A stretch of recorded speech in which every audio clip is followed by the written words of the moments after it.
요즘 텔레비전이나 온라인에서 피부 가려우면 이것만 바르면 된다는 광고 많이 보셨을 겁니다. 하지만 속으시면 안 됩니다. 진짜 문제는 피부 겉이 아니라 몸속 장기에서 시작되는 경우가 많거든요. 저는 30년간 가려움의 숨은 원인을 추적해온 윤태호 박사입니다.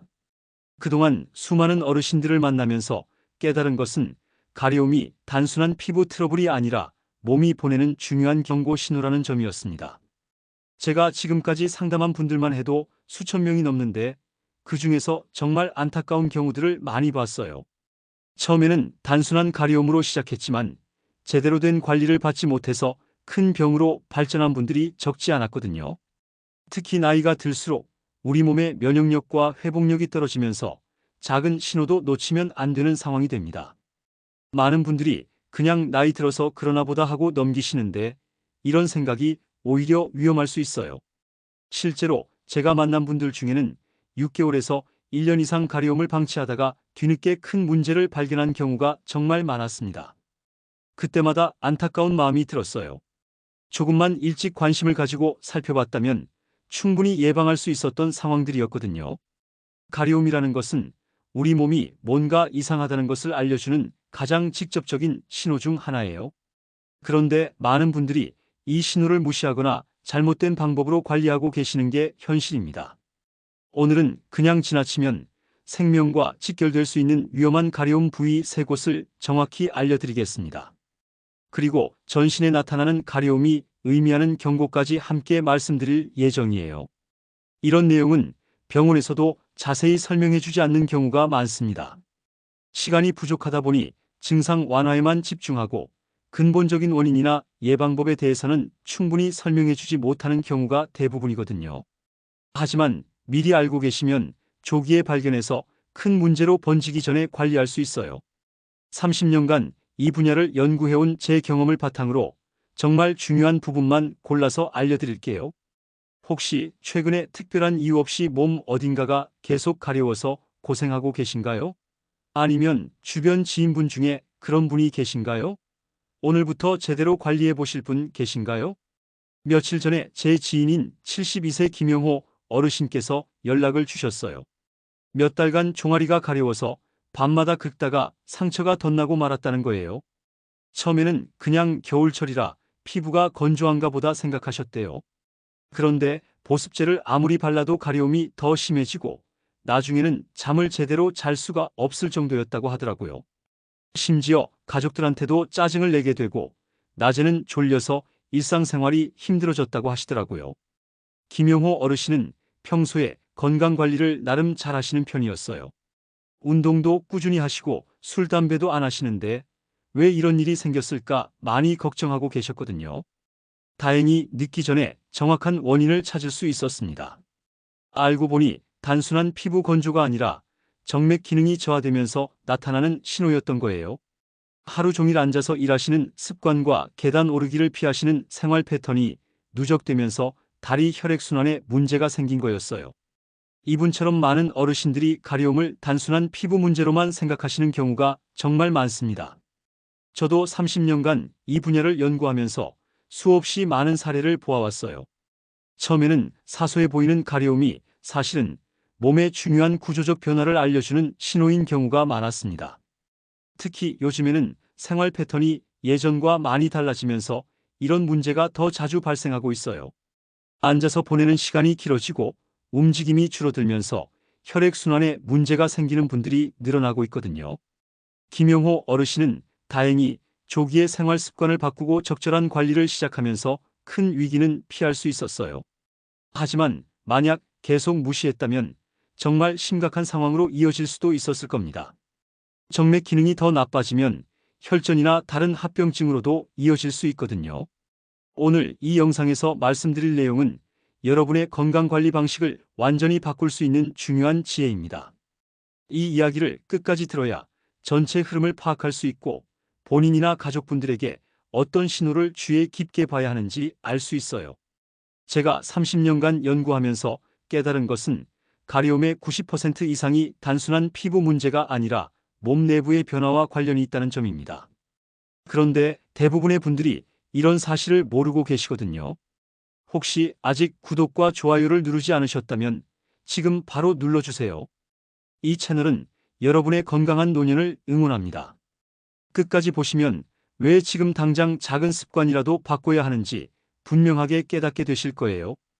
뒤에 나올 실천법을 모르시면 지금까지의 모든 관리가 의미 없어질 수 있어요. 마지막에 나올 단 하나의 습관만으로도 여러분의 전체적인 건강이 크게 달라질 수 있습니다. 특히 세 번째와 네 번째 부위의 가려움은 정말 위험한 신호일 수 있는데 많은 분들이 이걸 놓치고 계세요. 이 부분을 놓치시면 나중에 정말 후회하실 수 있어요. 여러분도 김용호 어르신처럼 작은 생활 습관 변화만으로도 충분히 좋아질 수 있어요. 그래서 이제는 우리 일상에서 가려움과 직접 연결되는 위험 신호들을 하나씩 정확히 짚어보겠습니다. 가려움이 위험 신호가 되는 세 가지 부위와 전신 가려움의 의미.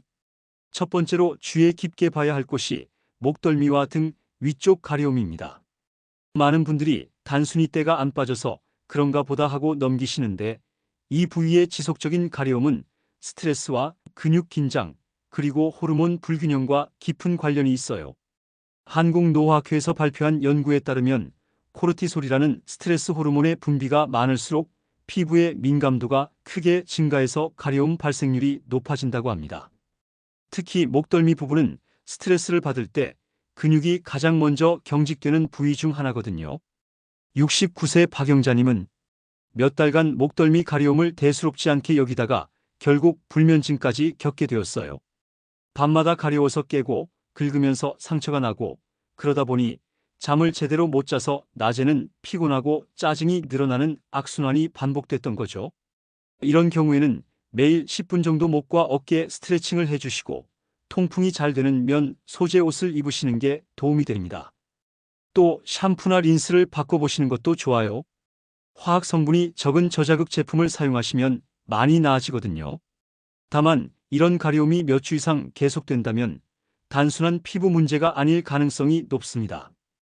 혹시 요즘 하루 끝에 목덜미 쪽 가려움을 심하게 느끼신 적이 있으신가요? 두 번째는 종아리와 발목 부위의 가려움입니다. 이 부분이 지속적으로 가렵다면 정맥 기능 저하나 혈당 문제와 깊이 관련될 수 있어요. 특히 나이가 들면서 다리 정맥의 판막 기능이 떨어지면 혈액순환이 원활하지 않게 되거든요. 대한순환기학회에서 조사한 자료를 보면 정맥 부전 환자의 40%가 다리 가려움 증상을 보였다고 합니다. 혈액이 제대로 순환되지 않으면서 노폐물이 쌓이고 그것이 가려움으로 나타나는 거예요. 75세 이철수도 처음에는 그냥 피부가 건조해서 생긴 가려움이라고 생각하셨어요. 하지만 점점 심해지면서 밤에 잠을 못 잘 정도가 되자 검진을 받아보니 정맥 부전 진단을 받으셨거든요. 이런 경우에는 하루에 2번 정도 다리를 심장보다 높이 올리고 10분 정도 휴식을 취하시는 게 좋아요. 또 무리하지 않는 선에서 가벼운 걷기 운동을 꾸준히 하시고 보습제도 규칙적으로 발라주세요. 특히 당뇨가 있으신 분들은 더욱 주의하셔야 해요. 작은 상처라도 잘 낫지 않을 수 있으니까 긁어서 상처가 나지 않도록 조심하시고 혈당 관리도 철저히 하셔야 합니다. 혹시 종아리 가려움 때문에 밤에 뒤척이신 적이 있으신가요? 세 번째로 정말 중요한 부위가 손바닥과 발바닥입니다. 이 부분의 가려움은 간 기능 저하의 대표적인 신호일 수 있어서 절대 가볍게 보시면 안 돼요. 간에서 제대로 처리되지 못한 독소들이 혈액을 통해 온몸을 돌면서 특히 손바닥과 발바닥에 가려움을 일으키는 경우가 많거든요. 미국 간학회에서 발표한 자료를 보면 간 질환 환자의 30% 이상이 손바닥이나 발바닥의 가려움을 호소했다고 해요. 간 기능이 떨어지면 담즙산이 제대로 처리되지 않으면서 피부에 축적되어 가려움을 일으키는 거예요. 70세의 김정자님은 몇 달간 손바닥이 가려워서 밤마다 긁다가 우연히 건강검진을 받게 되었는데 초기간 손상이 발견되었어요. 다행히 조기에 발견해서 생활 습관을 바꾸고 관리하면서 많이 좋아지셨거든요. 이런 증상이 있으시면 우선 알코올 섭취를 완전히 중단하시고 기름진 음식보다는 신선한 채소와 과일 위주의 식단으로 바꿔보세요. 그리고 물을 충분히 드시는 것도 중요해요. 특히 주의하실 점은 손바닥 발바닥 가려움과 함께 황달이나 소변색 변화가 나타난다면 반드시 정밀 검진을 받아보셔야 한다는 거예요. 혹시 손바닥, 발바닥이 이유 없이 가려운 적이 있으신가요? 마지막으로 전신에 나타나는 가려움은 정말 심각한 신호일 수 있습니다. 온몸이 다 가렵다면 신장 기능 저하나 담즙 정체, 심지어는 혈액 질환의 신호일 가능성도 있어요. 대한신장학회에서 발표한 연구에 따르면 신부전 환자의 절반 정도가 전신 가려움을 경험했다고 합니다. 신장에서 노폐물을 제대로 걸러내지 못하면서 독소가 혈액에 쌓이고 그것이 전신 가려움으로 나타나는 거죠. 68세 오명숙 님도 처음에는 단순한 알레르기나 피부염이라고 생각하고 계셨어요. 하지만 전신 가려움이 몇 주간 지속되면서 검진을 받아보니 신장 기능 저하가 발견되었거든요. 전신 가려움이 있으실 때는 우선 물을 자주 마시시고 스트레스를 줄이려고 노력하세요. 그리고 단백질 섭취를 적절히 조절하면서 균형 잡힌 식사를 하시는 게 중요해요. 특히 전신 가려움과 함께 체중이 급격히 변하거나 쉽게 피로해진다면 반드시 정밀 검사를 받아보셔야 합니다. 전신 가려움을 그냥 단순한 알레르기로 넘기신 적이 있으신가요? 이렇게 부위별로 가려움의 원인과 신호를 자세히 살펴봤습니다. 이제 실제 생활에서 어떻게 관리하고 예방할 수 있는지 구체적인 실천법을 알아보겠습니다. 가려움 완화를 위한 생활 속 실천법 6가지. 가장 기본이 되는 것이 충분한 보습 관리입니다. 나이가 들수록 우리 피부의 수분을 지켜주는 장벽이 점점 약해져요. 그래서 젊을 때와 같은 방식으로 관리하시면 안 되거든요. 특히 시중에 파는 보습제 중에서도 향이 너무 강하거나 알코올 성분이 들어간 제품은 오히려 피부를 자극할 수 있어요. 우레아나 세라마이드 같은 성분이 들어간 순한 보습제를 하루에 2~3번 정도 발라주시는 게 좋습니다. 제가 만난 분들 중에 보습제를 한 번만 바르고 끝내시는 분들이 많은데 그것보다는 조금씩이라도 자주 발라주시는 게 훨씬 효과적이에요. 혹시 보습제를 하루에 몇 번이나 바르고 계신가요? 두 번째는 적절한 물 섭취예요. 많은 분들이 나이 들면 화장실 가는 게 불편해서 물을 적게 드시는 경우가 있는데 이건 정말 위험한 습관이에요. 수분이 부족하면 혈액순환도 나빠지고 각 장기의 기능도 떨어지거든요. 다만 신장 질환이 있으신 분들은 물 섭취량을 의료진과 상의해서 조절하셔야 해요. 일반적으로는 맑은 물을 조금씩 자주 드시는 게 가장 좋습니다. 한 번에 많이 마시려고 하지 마시고 식사 전후나 간식 시간에 조금씩 나눠서 드세요. 그러면 속도 부담스럽지 않고 꾸준히 수분을 보충할 수 있어요. 오늘 하루 동안 물을 몇 잔이나 드셨나요? 세 번째는 샤워 습관을 조정하는 거예요. 특히 겨울철에 뜨거운 물로 오래 샤워하시는 분들이 많은데 이게 오히려 피부의 보호막을 완전히 무너뜨려서 가려움을 더 심하게 만들 수 있어요. 미지근한 물로 짧게 샤워하시고 강한 세정제보다는 저자극 제품을 사용하세요. 그리고 샤워 후에는 물기가 마르기 전에 바로 보습제를 발라주시는 게 정말 중요해요. 몸을 완전히 말린 다음에 보습제를 바르시는 분들이 있는데 그것보다는 물기가 조금 남아있을 때 발라주시면 수분을 더 오래 유지할 수 있거든요. 혹시 아직도 뜨거운 물로 오래 샤워하고 계신가요? 네 번째는 규칙적인 운동이에요. 운동이 직접적으로 가려움과 무슨 관련이 있을까 생각하실 수도 있는데 사실 혈액순환과 피부 건강 모두에 아주 큰 도움이 돼요. 특히 앞서 말씀드린 정맥 기능 저하로 인한 다리 가려움의 경우 적절한 운동만으로도 상당히 호전될 수 있어요. 다만 무리한 운동은 오히려 피부에 자극이 될 수 있으니 주의하셔야 해요. 하루 30분 정도 집 근처를 가볍게 걸으시거나 집에서 간단한 스트레칭을 꾸준히 해주시는 것만으로도 충분해요. 운동 후에는 반드시 깨끗하게 씻고 보습을 잘 해주세요. 요즘 하루에 얼마나 몸을 움직이고 계신가요? 다섯 번째는 식습관 개선입니다. 기름진 음식이나 단 음식을 많이 드시면 간과 혈당에 부담을 주게 되고 결국 그것이 피부 트러블로 이어질 수 있어요. 특히 가공식품이나 술은 가능하면 피하시는 게 좋아요. 대신 신선한 채소와 통곡물, 좋은 단백질 위주로 식단을 구성해 보세요. 제가 만난 많은 분들이 식습관을 바꾼 후에 피부 상태가 눈에 띄게 좋아졌다고 말씀해 주세요. 특히 간 기능과 관련된 손바닥, 발바닥 가려움의 경우 식습관 개선만으로도 큰 변화를 경험하실 수 있어요. 혹시 최근에도 술이나 단 음식을 자주 드셨나요? 마지막으로 스트레스 관리가 정말 중요해요. 스트레스는 호르몬 불균형을 일으켜서 가려움을 더 악화시킬 수 있거든요. 특히 목덜미나 등 위쪽 가려움은 스트레스와 직접적인 관련이 있어요. 억지로 참지 마시고 본인만의 스트레스 해소법을 찾아보세요.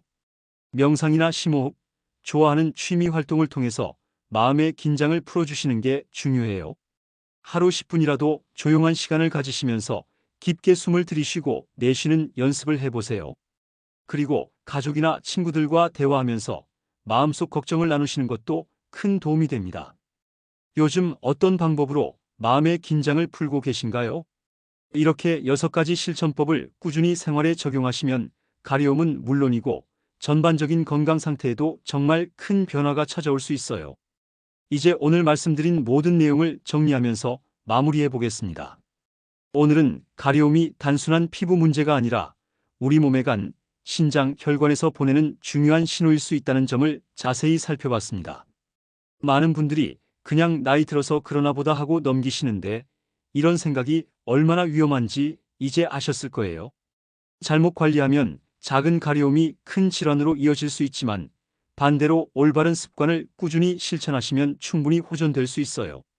특히 목덜미와 등, 위쪽, 종아리와 발목, 손바닥과 발바닥, 그리고 전신 가려움은 각각 다른 장기의 문제를 알려주는 신호라는 점을 기억해 주세요.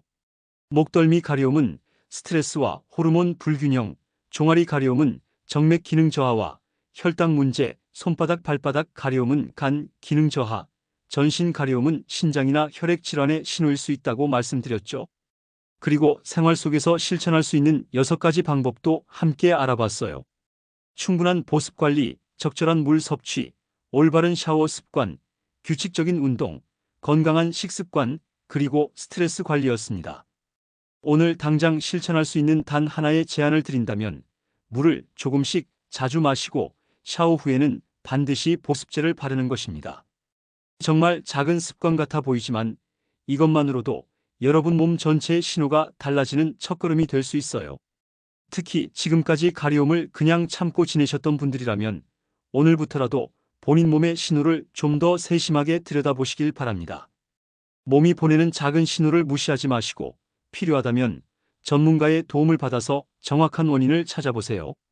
30년간 이 분야를 연구해온 제 경험으로는 조기에 발견하고 관리하시는 분들일수록 훨씬 좋은 결과를 얻으셨거든요. 여러분도 충분히 건강하게 관리하실 수 있어요. 다음 영상에서는 노인분들에게 자주 나타나는 야간 땀과 체중 감소의 숨은 의미에 대해 알려드리겠습니다. 이것도 많은 분들이 그냥 나이 들어서 그러나 보다 하고 넘기시는 증상인데 사실 중요한 건강 신호일 수 있거든요. 여러분은 요즘 어떤 부위의 가려움이 가장 고민이신가요? 혹은 주변 가족분들 중에 이런 증상으로 고생하고 계신 분이 있으신가요? 댓글로 경험을 나눠주시면 저뿐만 아니라 다른 많은 분들께도 큰 도움이 될 것입니다.